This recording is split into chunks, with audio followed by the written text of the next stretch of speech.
Good evening, 7:00 p.m. So I'll call to order the special meeting of the Downers Grove Park District for Thursday, November 7th, 2024. First item on the agenda is the roll call. So roll call, please. Mr. Bender, Here. Mr. Dahlstrom, Here. Mr. Katula, Here. Mr. Lunt, Here. Ms. McDonald. Here. Pledge allegiance to the flag of the United States of America and to the republic for which it stands, one nation, under God, indivisible, with liberty and justice for all. Any changes to the agenda? No. We will move on to communication. Do you have any visitors in There's no visitors on. nobody's present, so next item we to adjourn to close session. Correct. I'd like to, in addition to the board, invite myself and Eric and the team to participate. So we need a motion. To adjourn to executive session with the name why or For the reasons listed on the agenda. so moved. Roll call. Mr. Bender, Aye. Mr. Lunt, Aye. Mr. Dahlstrom, Aye. Mr. Katula, Aye. Ms. McDonald. Aye.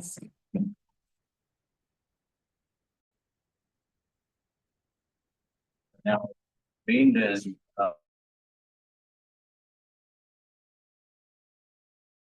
Item is follow-up discussion, 2025 budget scenarios it's outlined in the memo.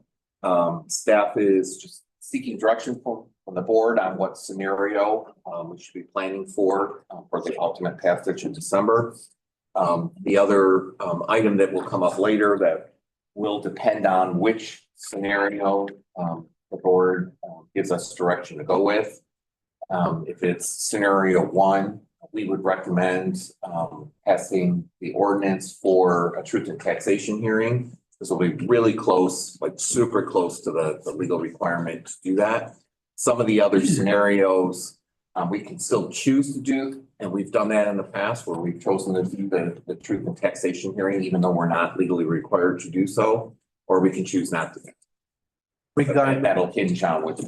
Regardless, tonight, based on this discussion, within the action items, there is a resolution to approve. That resolution has to be on display for 20 days before the final tax levy is approved and 30 days on the website. Yes.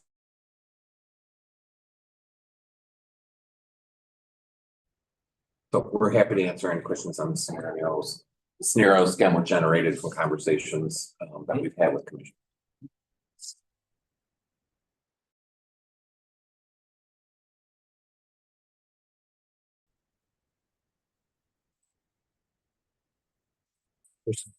First, yeah, I would recommend moving.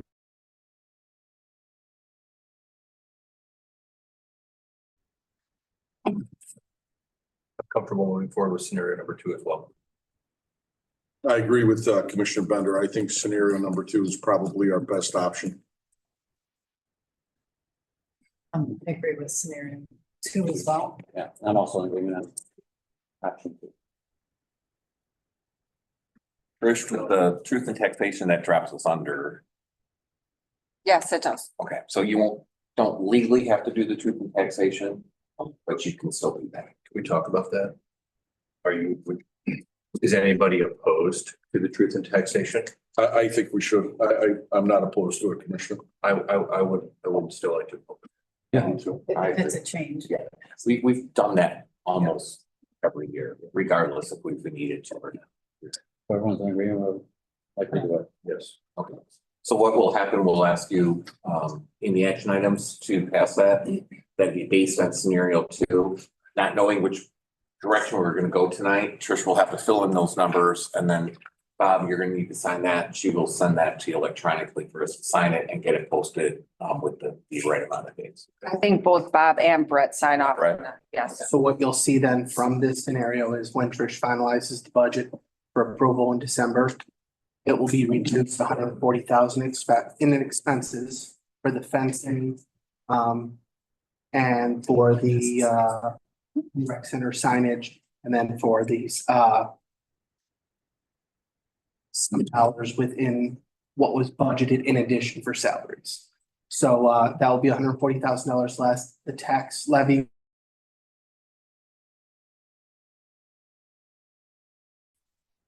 the tax dollars will be about $6, $12, and $18 less for a house that's 400, 800, 2 million.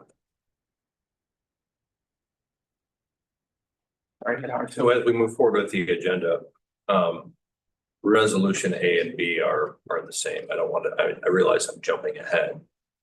So resolution A, the difference between the two, resolution A would be the format that would be used if you wanted to actually have a bond hearing on November 21st. Resolution B does not. It's number 4. If you open up the resolution documents, I think it's item number 4. Okay, that's it. One talks, resolution A talks about having the bond hearing. Resolution B says no bond hearing is needed. With the scenario that has been chosen, scenario 2, there can still be published in the paper. And we've done that historically. And we've held it here. and that'll be posted 7 to 14 days beforehand.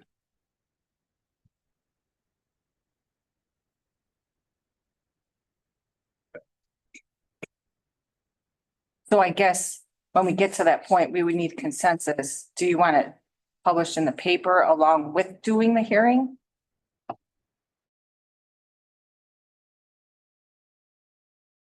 Tax levy, and they see the impacts just published in the paper. Commissioners? Yeah, I thought we were going to do a little bit. Yeah. So you want the hearing? Okay. And that's what.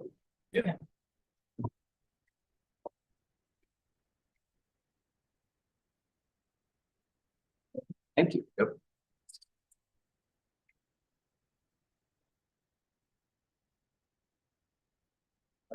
Next item is venture fall fees. What I just passed out now is as of today, where we're at from responses, we got until the staff's recommendation is to wait for the survey to close to get the full data in, and then bring that back to you. There's also some trends we're also seeing within this document that we've talked about, and I see Michelle back there. We've talked with Michelle. I think there's some things we can do from this data to address some of that stuff. So we would bring that back to you, as well as just having the discussions as where the board would want to go with fees.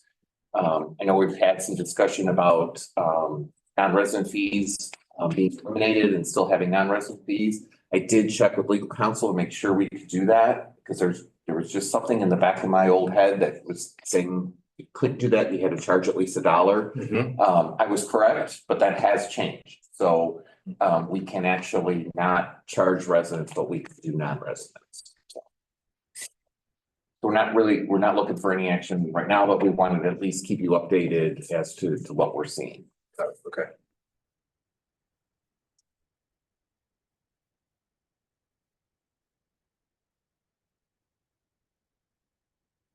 Thank you, Bill and staff. Appreciate it.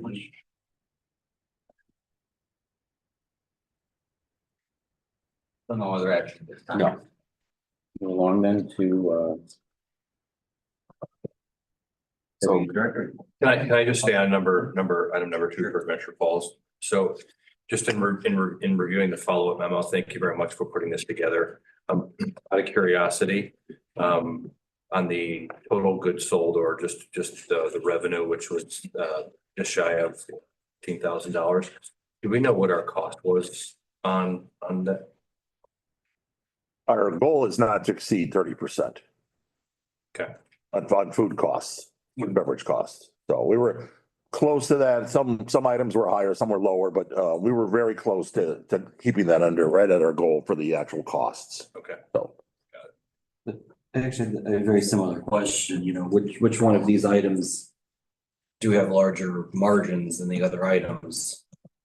Is it more advantageous And I think one of the ones that jumped out at me, 298 slushies resulted in 1,100 in revenue, whereas 386 ice cream cups was only 701.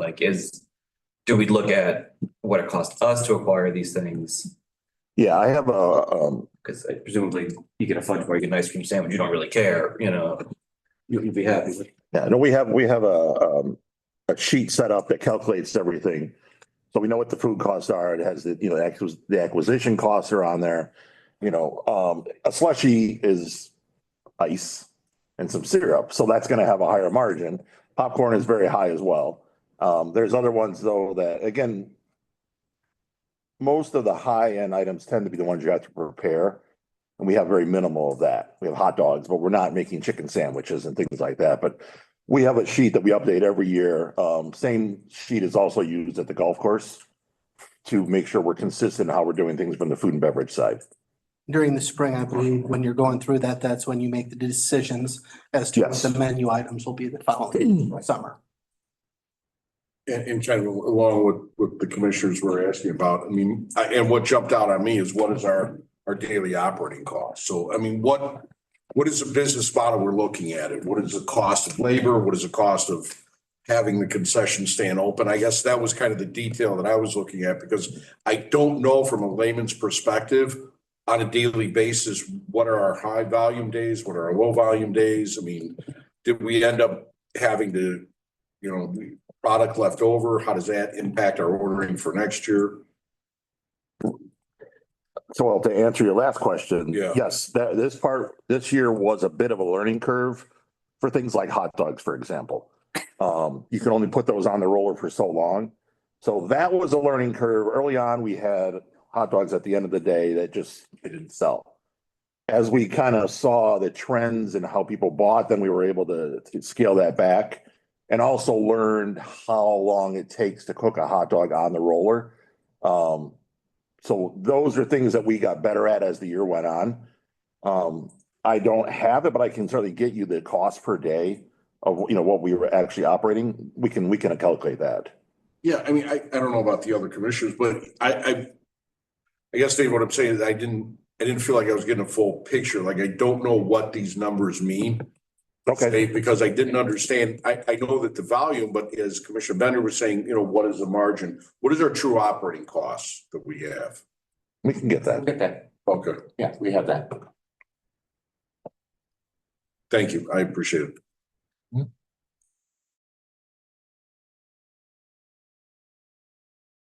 Sold at Adventure Falls. That's the goal. Roughly 30 to 35% Mhm. goods sold. Okay. Yeah, I think expenses would be good to know, just so we can be as efficient as we possibly can be for the 2025 season. Correct. Right. The one thing that wasn't captured is product left over at the end of the season. We did have some of it that could be resold at the golf course, went there. And then we had some all staff meetings and that. So instead of buying food, we just utilized the stuff we already had. And then products such as Pepsi with the bag in the box, the syrup, as long as that box isn't open, we were allowed to return that to Pepsi. So we get a credit that way too. So there's not a lot there that went to waste at the end, because like Bill said, we're able to use it in other areas. And the golf course, similar products. So we're able to transfer a lot of stuff there. Okay. Yeah, I just wonder, but it's a long menu, which I know could be a positive thing, but I wonder how that impacts our margins, and if we would have better margins if we had a smaller menu. But we can't know unless we have details. We will get that.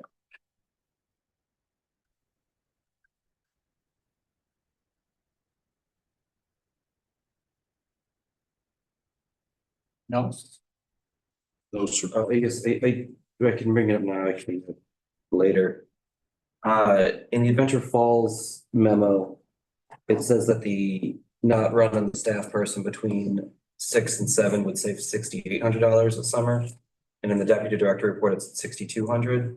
And I just didn't know which number is the right number. My apologies, that got updated at the last minute. Recreation updated the numbers and it ran at 6,800. I did not update the second 2 number.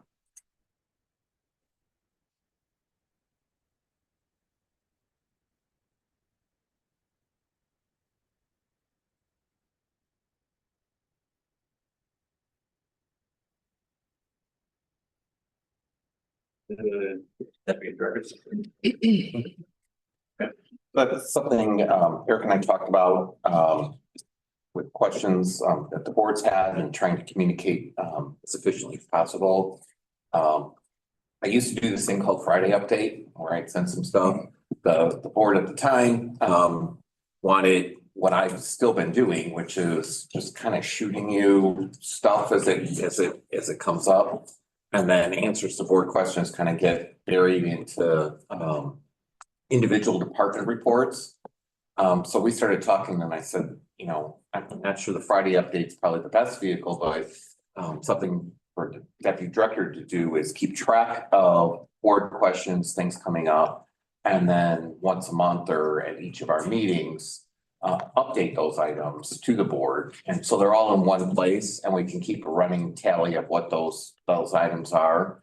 And be able to, you know, wherever we are with getting the answers or looking at the process, we can keep that updated in here. So I'm assuming the board's gonna be all right with that, but we just wanted to talk about that's something that's included in here now that we plan on continuing going forward, just the way to improve communication. I will still text and send you information on things that I think can't wait for that, particularly things that you may get questioned at the Joel or something like that. I'll still do that, but we'll include them in here as well. Personally speaking, I like this actually a lot. I think there's a lot of items that we talked about a while ago. And maybe and obviously you're still working on things, but we just haven't heard anything. So it's nice to have some kind of update on a monthly basis at least. So the conducts in the parks ordinance. Is that the vehicle thing, or is this going back to the poorly worded First Amendment thing?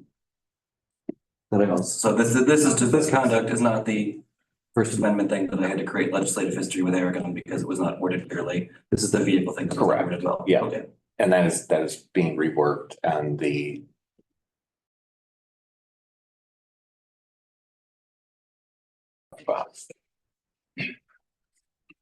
When do they anticipate us that we can take a review of that? you should have the affiliate agreements at the next meeting. A lot of Frankenstein in there, that just adds stuff over years, so we're taking time to go from beginning to end and completely make sure everything lines up. And then when it's legal, we were just talking about that staff meeting, that's to a law, we will cite that law within there.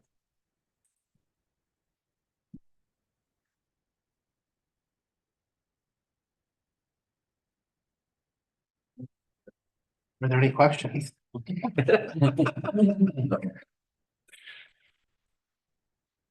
So my intention when I created this was, like Bill said, the follow-ups, which I think I have most of them. I apologize if I missed any. I did work with the directors and I appreciate their help with that. The upcoming discussions, those are not all-inclusive stuff can come up. Yeah. But this is the stuff we're aware of, just to get that in everybody's mind. So we're thinking about it if you guys have questions in advance. Obviously, there's some to be determined stuff. We can't come up with the dates on everything. What my plan is try to keep us about 2 months into the future. Yep. And then things to watch for, that's just different events coming up. And then I will try to highlight some successes and accomplishments. That's always difficult to come up with, but we have a number of them here today.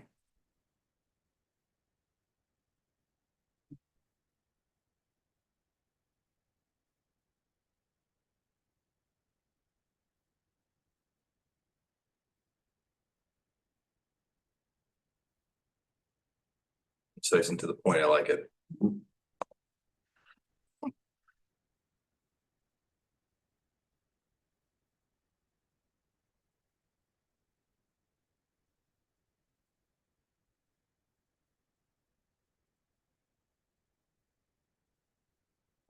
Any questions for her? Eric? No. Nah, you're okay with it. We'll move on to the first action item, the taxation law resolution. Trish, how would you like them to do that? To be.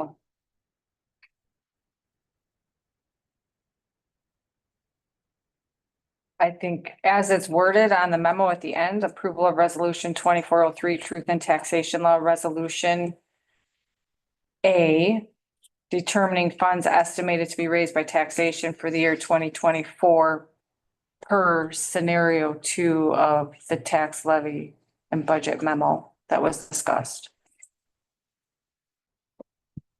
That's the motion. This is the first one. Moved. Second. Second, any other discussion on that? Can we have the roll call? Mr. Bender, Aye. Mr. Lunt, Aye. Mr. Dahlstrom, Aye. Mr. Katsula, Aye. Miss McDonald. Aye. Next item is the credential certificate for the IAPD conference. Seeking approval as presented. You need a motion for this? We do. Okay, I make the motion that their credential certification be approved as entered into the record today.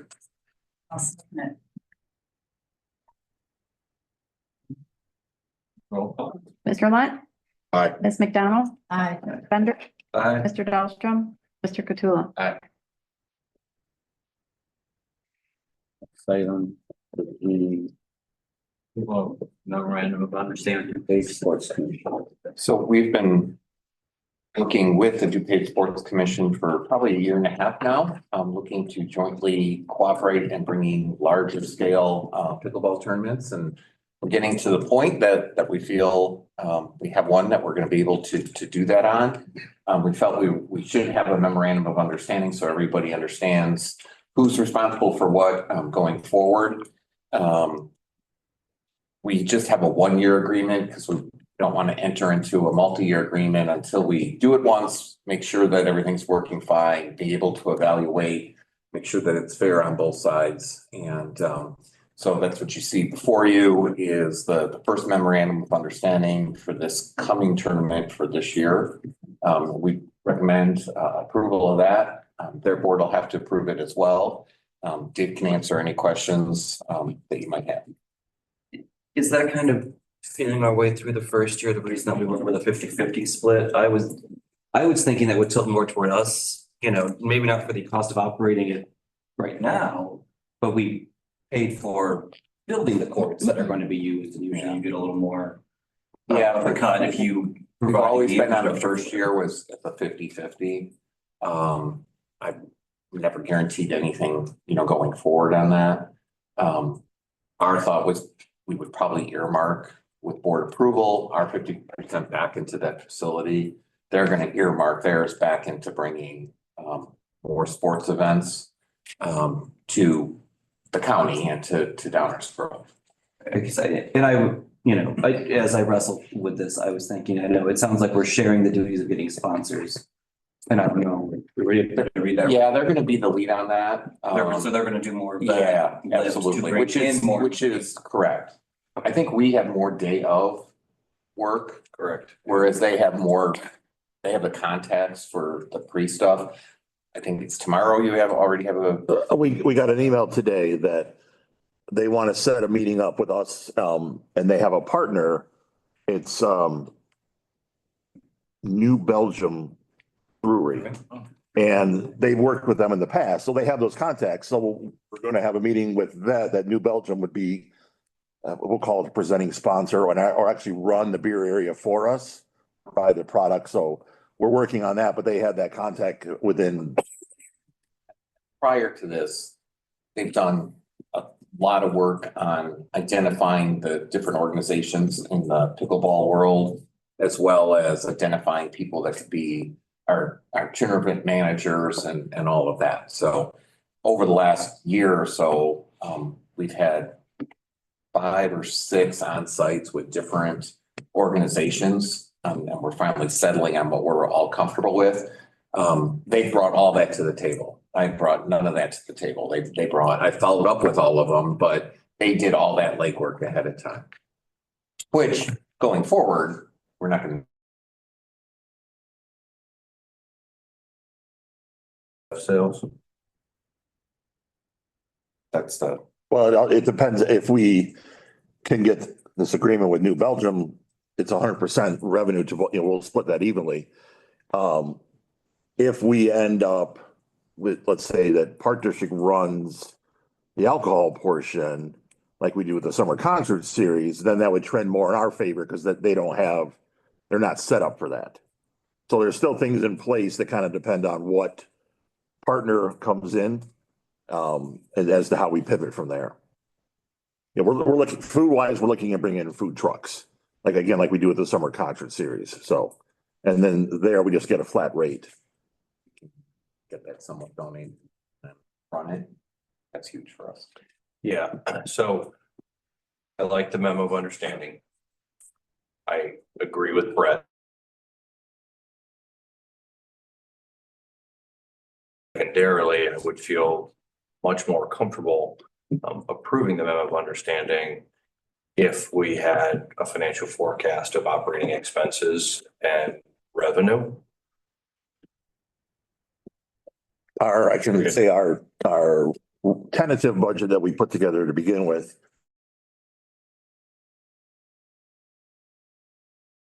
Based on the comments that we have from the pickleball people that are first time out, 200 to 250 is a realistic total.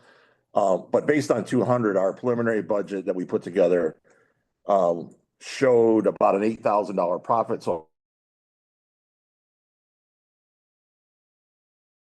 depends on the number of players, that could go up. If we get more sponsorships, that could go up as well. There's sponsorship money in there as a placeholder, but again, that certainly could be increased. And is that $8,000 taking into consideration our cost? Director operational costs. So we'll charge off staff. And that comes first, right? Correct. Then the 50/50, yeah. I had the same apprehensions of the other commissioners. I don't know whether or not, my personal opinion, if seems like we're doing the heavy lifting, and I don't know whether or not what they're bringing to the table is worth 50%. That's just my opinion. I think it should be tilted more towards us in terms of the splitting. I understand advertising, and I agree with John's comment. I would feel a little bit more comfortable voting on this if we actually had the figures in a operating budget that we could.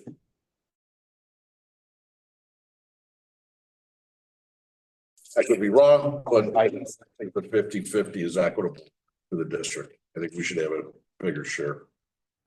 I do think going forward, I agree.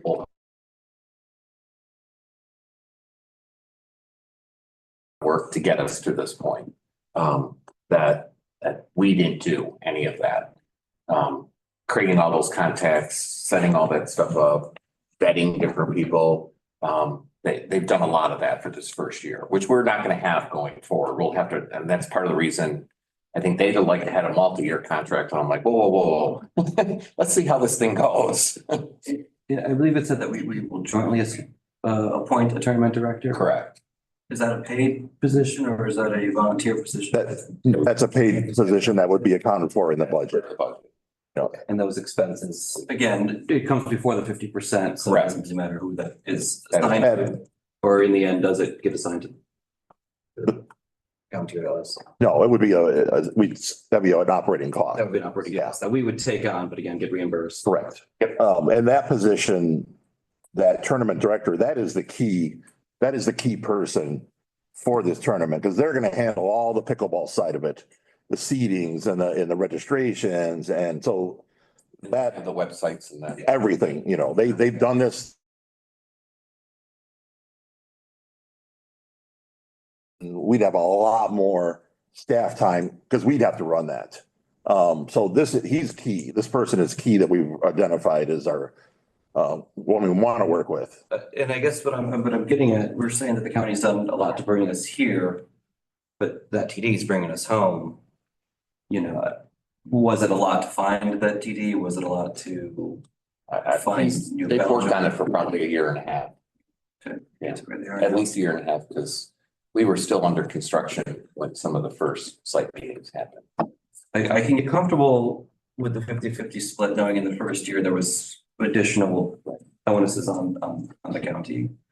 But it does feel like what is lost in this is we spent the millions of dollars building the facility and yes, that's not an operating cost, but that is money that has been spent to facilitate this.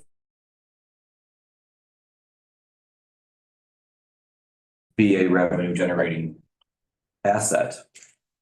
In addition to being a free asset for our residents. So if I'm DSC, why am I doing this for $4,000? Because they're looking at bringing tourism and particularly sports tourism to do page count. Okay. That's their main.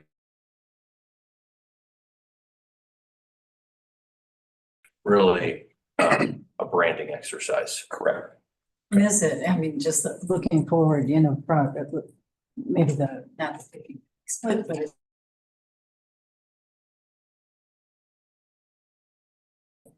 our paper as opposed to. that's the next idea. As part of the operating Right. expenses, keeping up the courts to get ready for the. Right, we would, And all take out- the prep work to get ready for it, we would charge all that off to that budget. You would, okay, Correct. Right, And and then then- as well as. And then garbage during the event and those kind of things. So okay. that's part of it is we need to get the terminate director so that we can start flushing some of those items out. That's why we wanted the memorandum of understanding.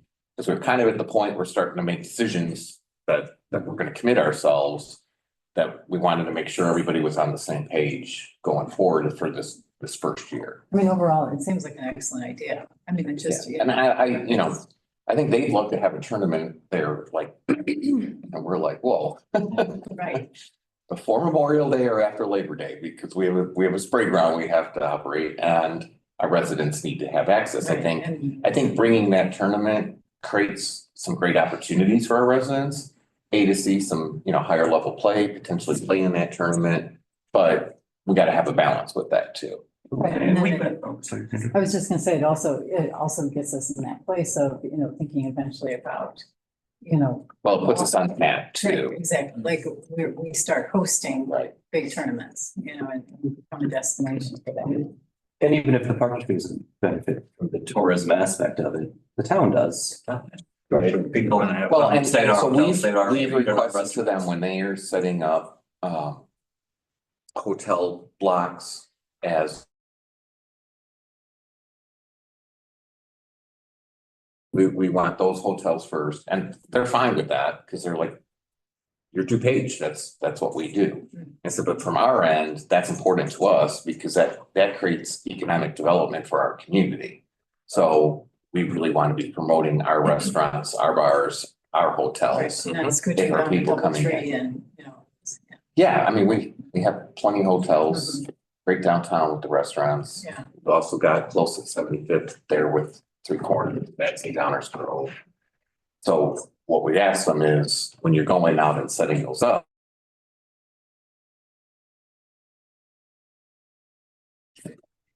And they're gonna do all that. I think this is a great idea. I'm in support of it, but I'm not happy with that 50-50 split. I think it should be 60-40 in favor of the district. Because we're doing a lot of heavy lifting. There's a lot of commitment to staff, equipment, maintenance, getting the courts ready, commitment with our personnel. And again, commissioners, it's just, I think that for the first run, and then maybe look at it again as the executive director said, but I believe that the split should be changed. For food and beverage. So anybody that we solicit, food trucks, beverage trucks, whatever it may be, they will come out for free and we will receive a flat fee based upon any food and beverage sales. Is that correct? That's typically how we do that. Okay.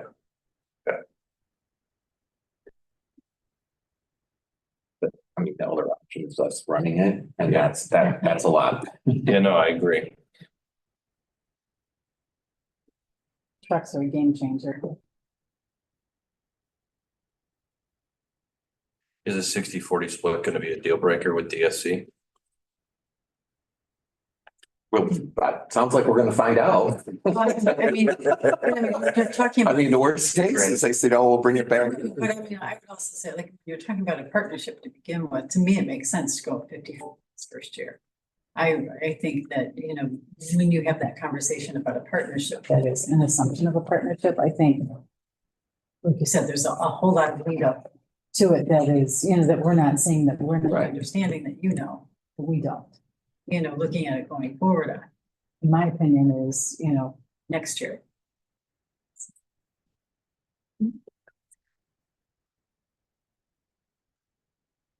Meeting again in 2 weeks. We could potentially put this back on the agenda, correct? We could. Make a motion to table it.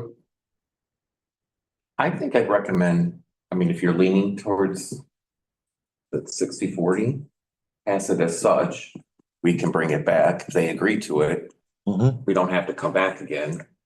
They can get moving because they want to lock some of these people down.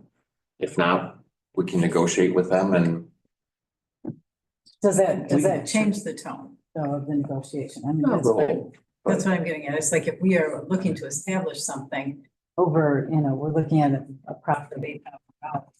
You alienate someone for, you know, half of $8,000 to begin with, or do you start as in good faith and then move forward making adjustments? I mean, if we were talking about, you know, 2060 or whatever, I think it's a different conversation. Yeah, I agree. I was anticipating the number being a little bit higher than $8,000. I raised the apprehension of that 50-50 split. Given the relatively nominal revenue that we are forecasted to produce for the first year, I could see a 60-40 split alienating DSC. I mean, you don't want to create a partnership with animosity. I also like the fact that this would be negotiated annually. yes. And if we are going to entertain multiple events per year, We looked at it, this is they've helped us enter into the market. But going forward, probably going to learn to be able to do it ourselves. Yeah. Right. I do think it'll always be beneficial to have some sort of partnership with them on the hotel, restaurant, bar side. Just because that's what they do. We don't do that. But as far as getting the people that do the tournaments and all that kind of stuff, yeah, well, they're not going to have that work anymore. I mean, I'd like to see a different balance because of the money that went into building the facility that I was going to use, that comes back slowly over time, right? But it is kind of like a first mover discount. Like they're helping us get onto a map. So I can see giving a discount in the first year for that, but I will view it as a discount to do a 50-50 split and not as that's how it should go moving forward. Oh, absolutely. Well, and I think we should, as part of that, for being honest, is just say, you know, board struggled a little bit with that. I think at the end of the day, it was good faith, but you know, we hope this is very successful, but from year to year, we'll need to make sure that we're being equitable for both parties and we're bringing the facility and we're bringing staff to the table. But we recognize the efforts you've done ahead of time to bring this to fruition. We closely watch all of those operating expenses to make sure that everything that needs to be included, that should be included, is included, including, you know, maintenance facility that takes place weeks ahead of this event, or any maintenance facility takes place after the event, where like I want to make sure that we're accounting for all of that. Yeah, and it depends on what we do. I mean, that's part of it. If it becomes bigger than we want, there's going to be more expenses because we're going to need more bleachers, center court, all that kind of stuff. No, I think it'd be helpful moving forward if the board had the ability to look at the budget as to what we're looking at, right? I think that also helps what our anticipated costs are, what are they anticipated, I mean. And we can get that, but it's not very detailed, and that that's why we're doing the memorandum of understanding, so we can start nailing all that stuff down. I mean, we have. Cause it's year one. Well, it's year one and we have working budgets, but it all depends how some of the things flush out too. And depending who we have running it, they may want to do lines on the courts or different nets, and we got to figure all that kind of stuff out. What would be the entrance fee for a participant in the tournament? We talked about anywhere between $60 and $70. And then if you want, so that would be the first, if you wanted to play singles, let's say. 60, 65, 70, somewhere around there. And then if you wanted to play in another tournament, so for example, you wanted to play with a doubles, that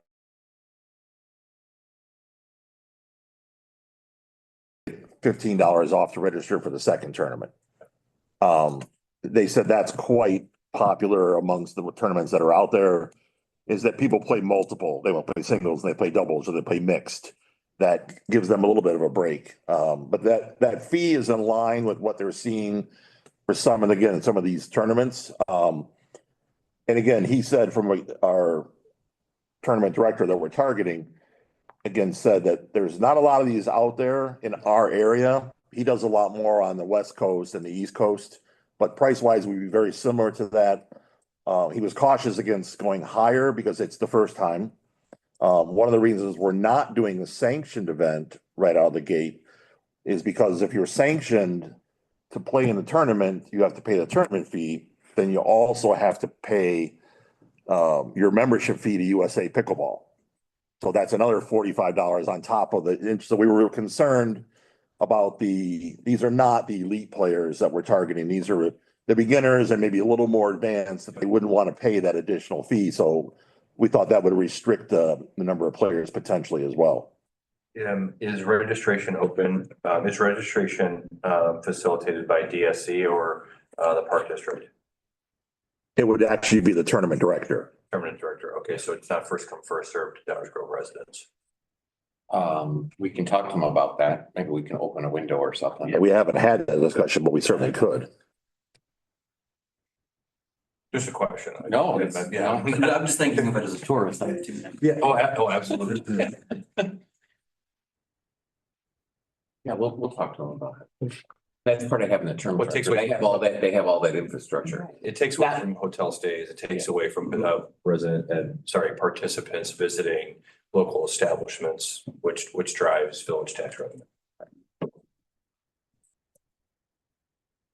We've already had some very high level conversations with the village and the village staff, police, fire, administration. Okay. I've had, Next question I was gonna ask. I've had the administrator out at the site. We've walked it. Okay. Just from a logistics standpoint, what costs maybe they're bearing. They're very enthusiastic for us doing it because they do look at too that this brings people into the community. They get the spin off on that. So. And the village would charge both the DGPD as well as the DSC under our joint venture agreement, full wholesale costs for services they would It would provide. depend at the end of the day what's going to be required of them. I think there's some things I'll do as a community. We need to have an officer in the street, probably a community service officer, and we would get billed to that, and that would go into the expenses. Okay. Okay. We've talked about needing potentially some remote parking. We've targeted the 75th Lamont where Cup Foods used to be, because there's not a whole lot of cars parked there. And the village has the contacts to help make that happen for us. So they're helping us with that as well. Yeah. This just came to me something before. We charge a fee if people are doing lessons out there or something, right? Yes. There is a cost associated with let's say renting the court. We do lessons through our own programming. Okay, so it's not like somebody wants to do lessons and so they give us. No, they have to be through our programs. Yeah. Okay, I was just wondering if there would be any lost revenue that would that should apply to operating. No, because we'll set up our schedules, because there are programs, we'll work around those. And we also have other pickleball courts, we'll probably move those around. But would there, I guess, but when they're through our programs, if we're unable to do programs that, I mean, is there a fee associated with that? Like, is there revenue that we're losing because we're hosting this? That should be. No, so for example, if we're doing pickleball lessons for 6 weeks, and this is in the middle of it, Michelle's staff will still do 6 weeks of programming. They'll just take a bye week, or they'll move into the rec center, or they'll go somewhere else. And that's why It's a good question. we have said it has to be before or after the operating season for the spray ground, because that would be lost revenue.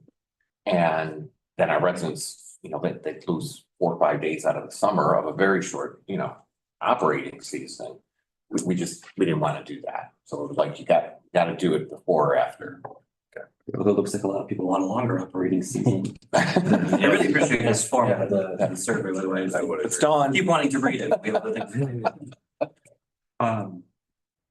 Yeah, that was a question that came up when we were talking with Craig about Naperville and theirs, and so Dave reached out, and they actually used to go past Labor Day, and they found that tenants just drop off like a rock afterwards, and so now they're Memorial Day to Labor Day.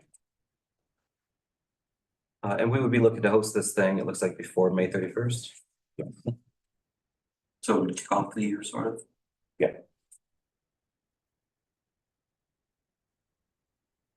As the budget progresses, I'd like to recommend that the board receives a copy. Yeah, we'll get you Or our multiple copies. working one now, and then the deputy director will put it in his monthly report. Yeah.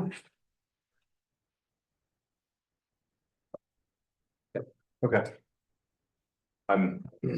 Given the discussion, I'm comfortable with this current memo of understanding. Would like to make a motion to that? We need a motion on this one? Yeah, we did a Yeah, motion. I can make a motion.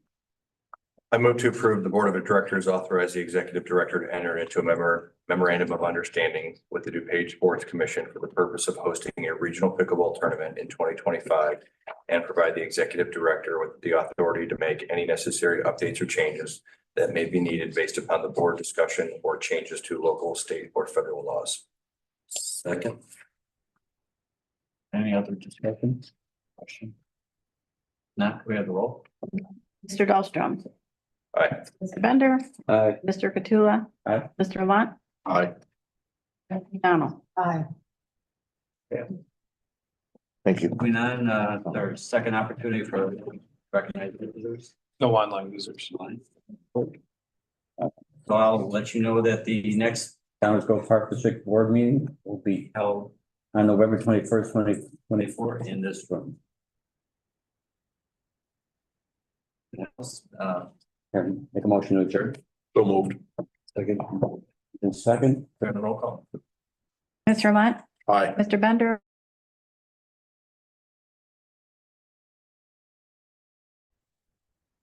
We are adjourned.